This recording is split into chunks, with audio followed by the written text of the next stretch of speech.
Good evening. It is I, Ron Carr. It is a pleasure to be with you in this evening. And we have spent the meditation in connecting on an intellectual level with God. If you can know and understand and believe that God is the creator of this whole universe, and that he brought it forth from the substance of his own being, we know that being is 100% energy. That is what God is. God is energy. And everything that has been created, all the suns, the planets, the galaxies, they are also energy. And this has been proven and demonstrated by a gentleman known as Einstein. He said that all matter is energy. And energy, yes, it is energy that has been slowed down to the point of becoming density. But when it is speeded up again, it turns into that transparent energy of light or gravity or anything that does not have substance. And so it is only one thing that is in this universe, and that is energy. And you can change this energy from being heat or light or gravity, any of the energetic forces that you know about, and you can bring it into manifestation as in the physical. Now, as you think, which is, of course, a form of energy created in your head to make a thought. And as you think, you send this energy out across the face of the earth and out into space. You send it out into the ethers. And if you continue to think of any one thing in any way, so it is that you attract that thought. You intensify it into something that comes into your life. Because that which you think about is what you create for yourself. So if you think about peace and harmony, love, happiness, and you wish to bring them into your life, you only have to manifest that on the physical level with your thoughts, your words, and your actions. So you make your life as peaceful as possible. You give thanks for people around you. You smile. You are happy. You avoid arguments.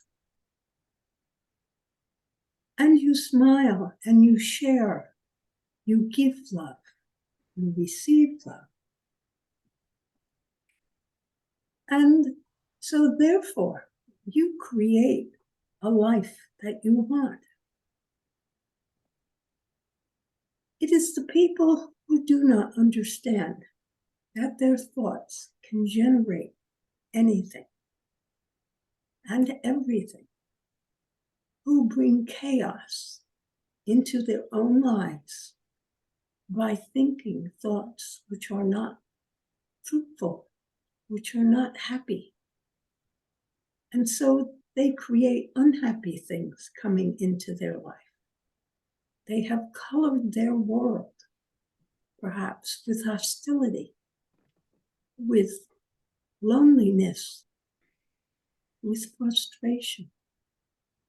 And so what do they find? They find more loneliness. they find more frustration, they find more anger, and the happiness and peace and harmony and joy they desire eludes them.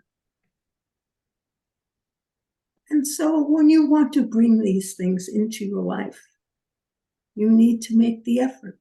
You need to know that you will be successful in finding the right job for yourself, in finding the right mate for yourself, in finding the right career, and making the best decisions for yourself.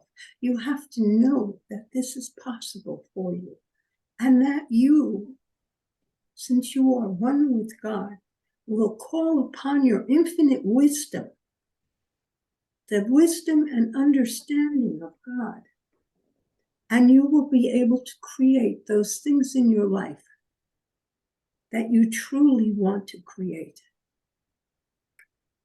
And then you will experience happiness, good health, harmony, love, opulence. It does not matter what you want. It will materialize within your life, and you will truly be happy. Remember, your thoughts are powerful. They will create for you what you want to create. Doubt will sabotage your thoughts. So you must feel confident in your ability to be successful, and it will happen for you. Are there any questions on what I have spoken about, or do you have any questions you would like answered? Other questions?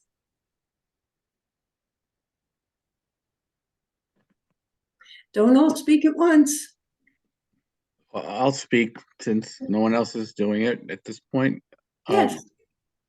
My name is Nick. I feel like you read my mind and what my question was going to be. It was going to be,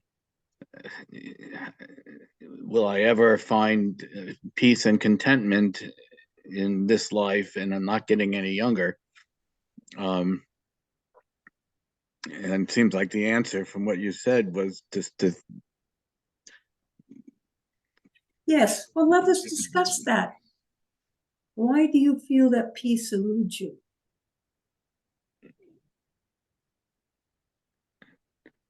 Well, I just have these very agitated feelings and negative feelings and dissatisfaction and About what?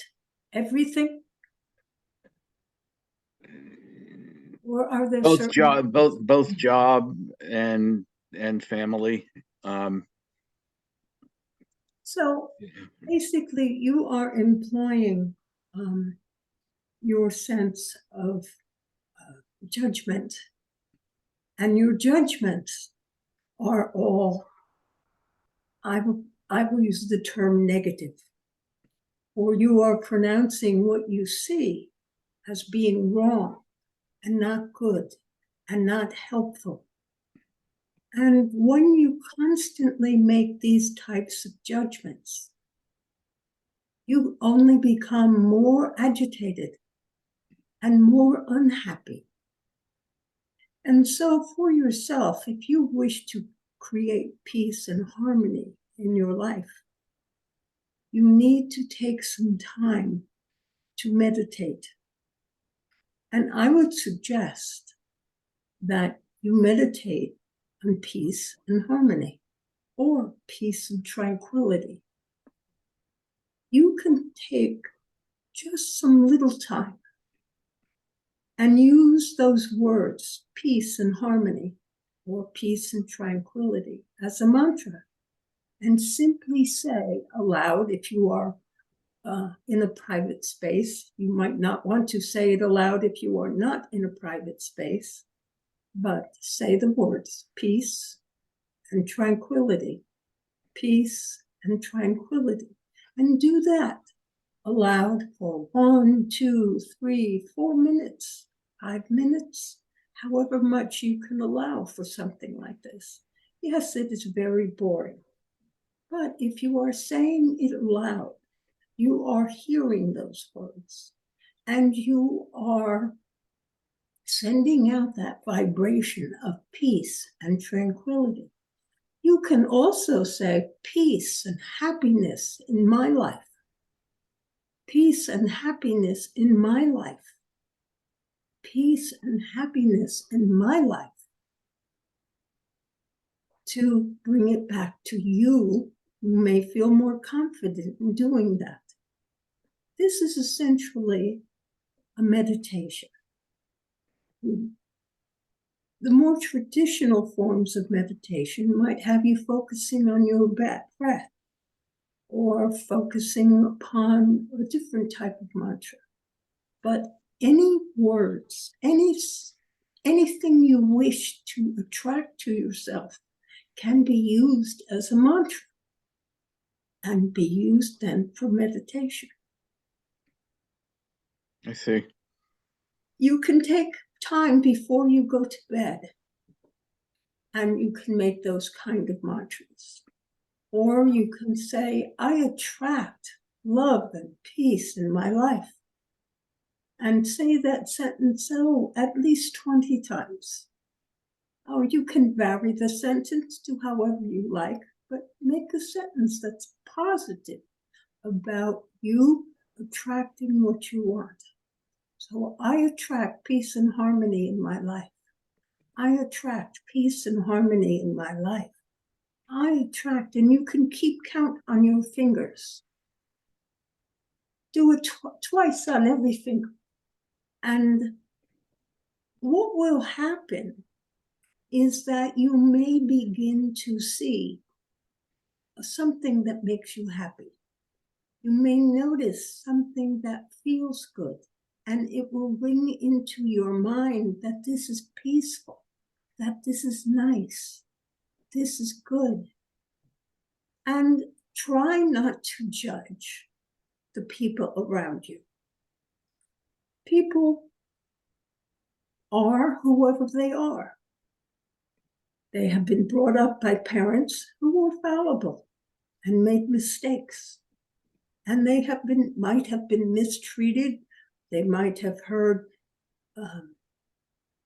statements that left them unhappy in their lives. They may have heard hateful statements about others all the time because of their parents. And they only create these things.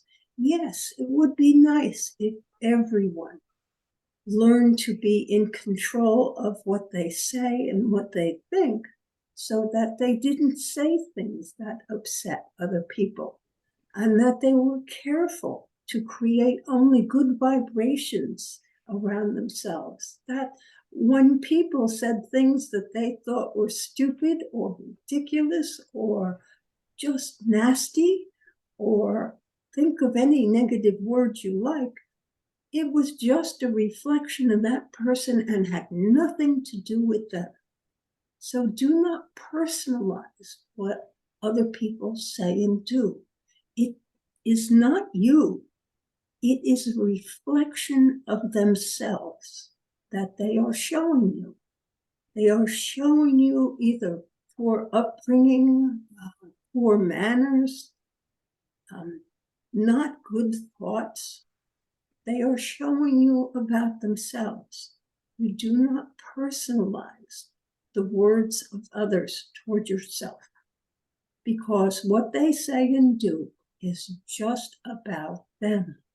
And even if you think it is incredibly stupid and even a bad thing to say, do not engage in an argument with these people. If they want to talk to you, just nod your head a little bit and say, you're busy. You need to get and do something, and leave their presence, or hang up the telephone, however you happen to be speaking to them. And this way you begin to separate yourself from people who cause you disquietude in your life. You begin to be in control, allowing only thoughts, as best you can in the beginning, only thoughts that about things that are good. You reject dialogues, you reject the words of others on subjects that you do not like. If it's politics, do not engage. Whether the person, however you are, and the person may think the opposite ways, do not engage them in a discussion of what's right.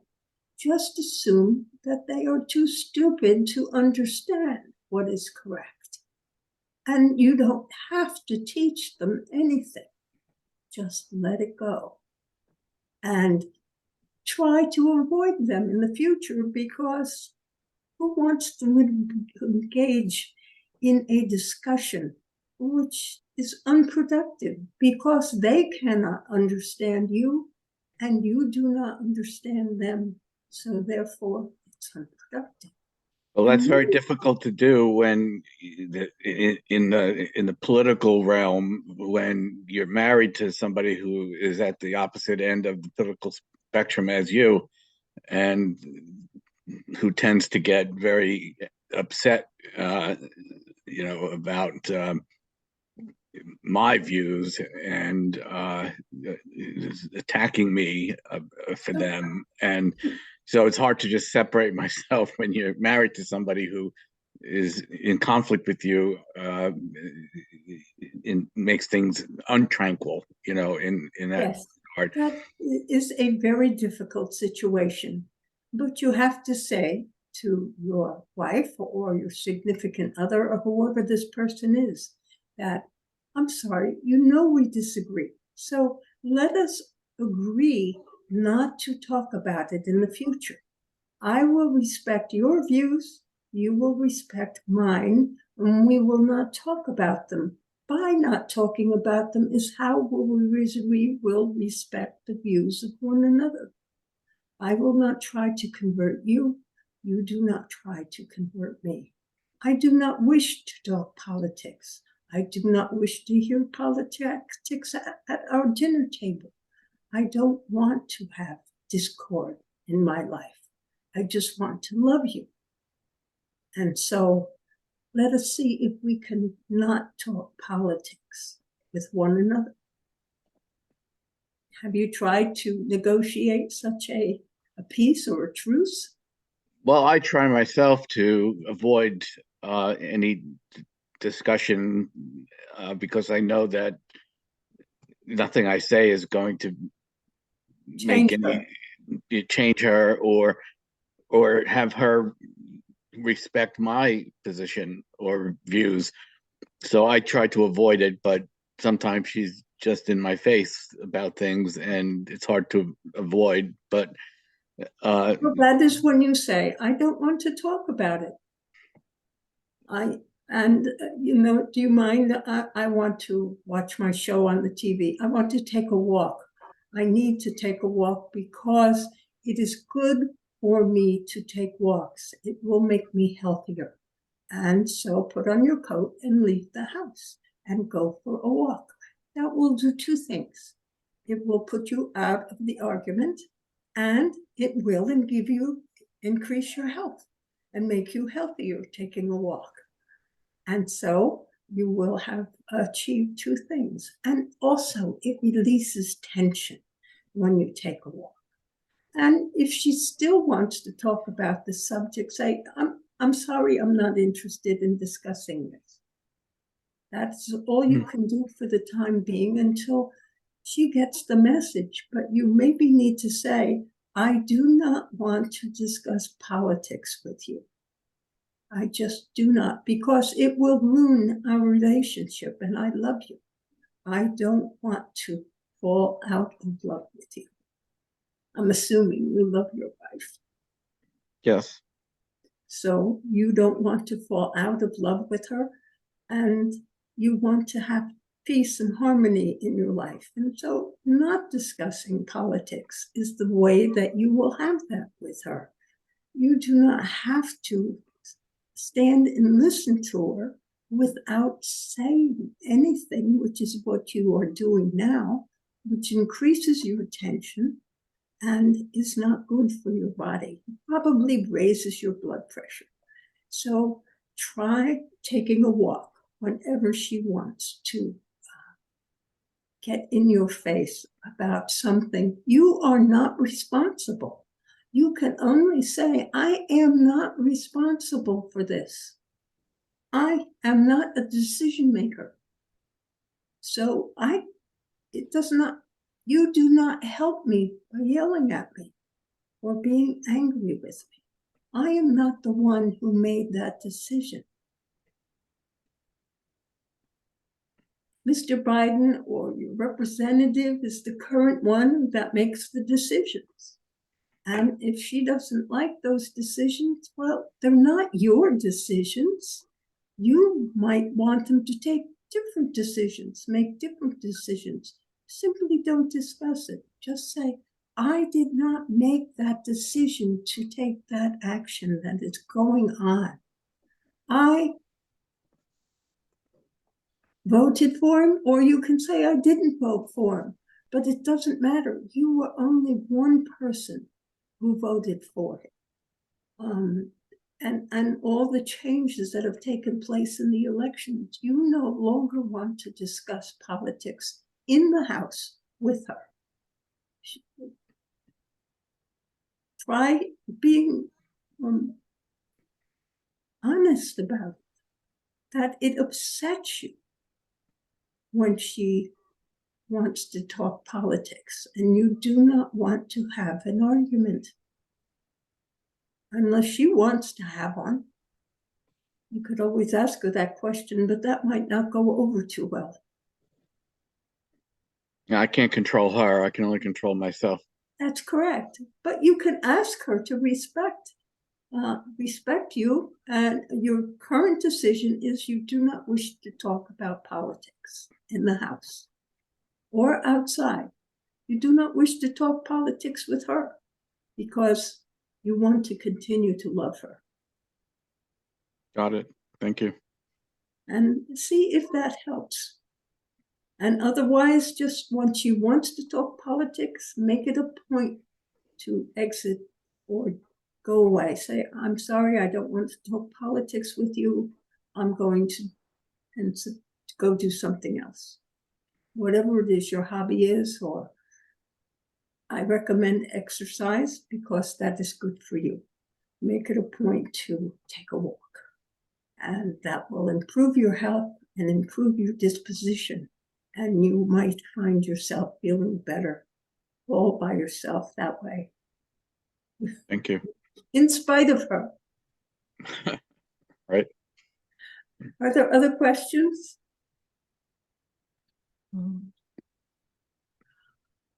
Oh. Charlotte, do you have a Yeah. question? Oh, yeah, this getting older is kind of getting to me. I'm not as wanting to take chance. I'm being a little too protective of wanting to venture forth and do other things. So are you thinking you don't want to go to Paris? Oh no, no, I know my granddaughter is really looking forward to it. I don't know, put myself forward here. Okay. Yeah, as you know,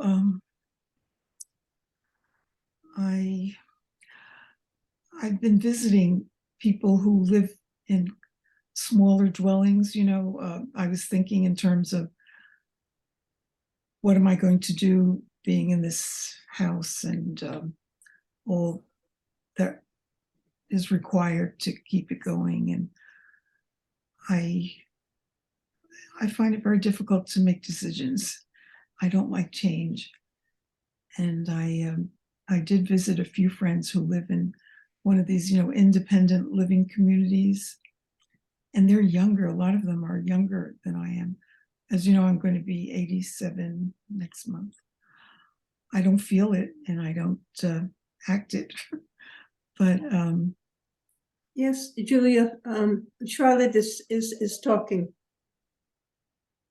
Oh, does No. Jill, if she wants to say something, that's fine. No, she just said hello. She was wanting to find out because I am not speaking. Oh, okay.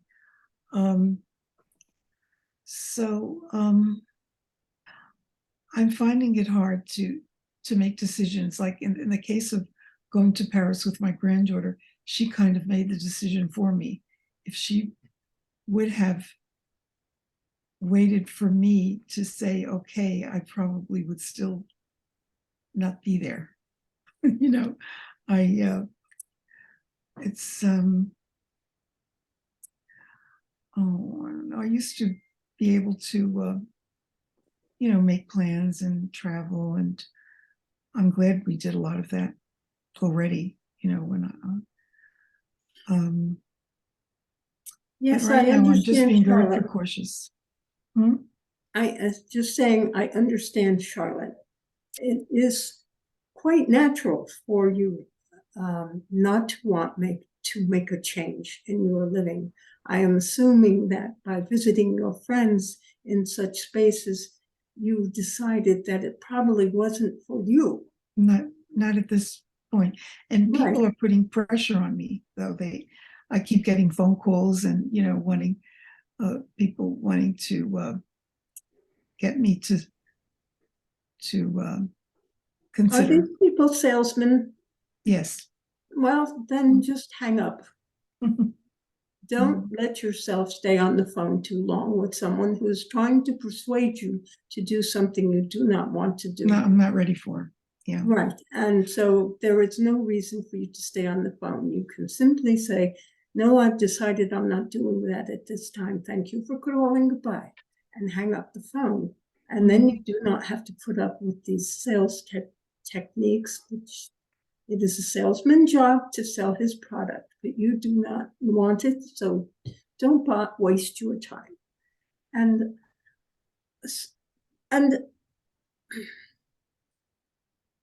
I know that at this point in time, it is acceptable for you to continue to want to stay where you are. You can still handle the things that are necessary going forward in your house and around your house. You handle them now, you will continue to do that. But I have to admit, I miss my husband so very much. He took care of so many things, and now I find myself putting things off and not really addressing certain things that probably have to Repairs that need to be made. Mhm. Yes, well, you need to face up to that and say, I will have to hire someone to do that. Mhm. That is your solution. Just say, I will hire someone to do that, and then do it. And it is off your conscience. It is off your mind, whether it was as a plumbing repair or you want to have something painted. Yeah, Pardon? I just don't care. It's like it's not important to me to Well, have then everything. do not worry about it, Charlotte. Okay. Do not worry about it. As you say, it is not important to you. It doesn't have to be done. Okay, because I feel like, it's expected of me to keep everything up, and I'm just not interested in having everything just so. It's okay with me if things aren't perfect or up to date. Yes. And you can continue to enjoy your life if you do not insist on things being perfect. Okay, that's good to hear. So do not worry about these things, Charlotte. Just do your best and continue as you have done. And yes, it is normal to miss your husband. Mhm. And it would be helpful if he was there so he could help coordinate repairs or things that need to be done, but he's not. So Mhm. you can let things go if you want to. And if your children feel you need to do something, then ask them to take the initiative to arrange for whatever it is they feel you should do to be done. You Okay. understand? Yes. Just say, well, thank you. I know it needs to be done. Will you see that it gets done for me? Mhm. And that way they will either stop bugging you about it or they will get it done for you. Okay, that makes sense. And yes, it is. It is simple when you think about it. Mhm. And at your age, you can relax and enjoy your life as best you can. If you want to go through papers, go through papers. If you don't worry about it. Yeah, I guess one of the things about the holidays coming up, and I used to be so into it, like, and having people over and doing, well, cooking and preparing, and I'm just, I'm allowing them to do it instead. I don't That know. is the way it should be. Yeah, You should be the honored guest. okay. Because I'll do the best I can, but I'm not doing what I used to do, or, I just don't They want do to. not expect you to do what you used to do. Mm. You are the only one placing these expectations upon yourself. Your family members love you, and they will provide the feast for the holiday and make arrangements to get together. If you do not wish to drive because it is too far, or it involves too much busy streets, or it is difficult for you to see in the dark, simply ask them to come and pick you up. Mm. Or if you have Uber in your area, you Yeah, I can guess I call could an do that. Uber. Right. No, that is, we're very lucky that we have that, Service. that choice, yeah, to be able to do that. So call an Uber. Mhm. They will probably be happy for the work, Right. although it might be in the middle of their celebration, but that's what they do. Mhm. Thank you. Okay? Yep. Good. Are there any other questions? Well, it seems like we have reached the end of the evening since there are no other questions. Then I will say good night. Good. So I give you all my blessings. Good night. Thank you. Thank you. Hi, I'm back. Okay, well, I just wanted to say good night myself. So remember, I love you all. Good night. Good night. Good night.